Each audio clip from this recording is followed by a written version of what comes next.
اسی جدوں دی ہوش سنبھالی ہے اس علاقے دے وچ جنے بھی علاقے دی ڈیولپمنٹ ہوئی ہے وہ کہڑے گھر تو ہوئی ہے. اتنے دو ہی گھر نے, ایک نوافت خان کا ایک چودھری خاندان کا. چاہے کسی بھی اعتبار سے چلے جان تسی کمپیریٹیولی ویکھ لو کہڑا گھر ہے جہاں سارے علاقے نوں ہر لحاظ نال سیاسی طور پہ ترقیاتی کاماں دے حوالے نال علاقے کے ڈیولپمنٹ نال جس طرح شیخ صاحب نے دسیا ہے چاہے یونیورسٹی ہوگی ایک تاریخی کام نے 112 کا ڈرامہ سینٹر حسین علی صاحب ایک ایم ایل اے کی حیثیت نال 3.5 سال چلا جنہیں فنڈ لے آتے ہیں نہ وہ وزیر سن نہ انہوں نے کوئی دوسری ایسی معاملات سن لیکن حق نمائندگی انہوں نے بھرپور طریقے ادا کیا ہے. میں سمجھنا جہاں عوام کے حق کا پورا پاسداری کرتا ہے. اور پہلے دن میں بات کی سی میری کوئی جماعت نہیں, میں پہلے موٹے وطن پاکستانی ہوں اس تو بعد میری کسی جماعت ہے.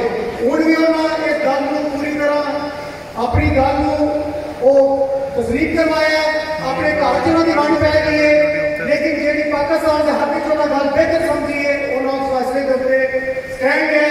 اسی بھی انشاءاللہ تعالیٰ اپنے قائد کی تحقیق کرتے ہوا سارے شہر میں سارے ملک کے اپنی جو بہتر ہے اسی کو بھرپور سپورٹ کرا دے. بہت شکریہ مہربانی.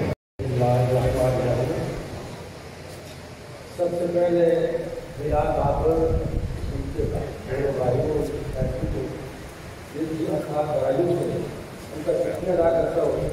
انہوں نے یہاں پر سجائی ہم سب کو موقع دیا کہ ہم اپنے بات کا اظہار کرتے ہیں, اپنے نہیں کے والے سے سوچ پیدا کر سکتے ہیں.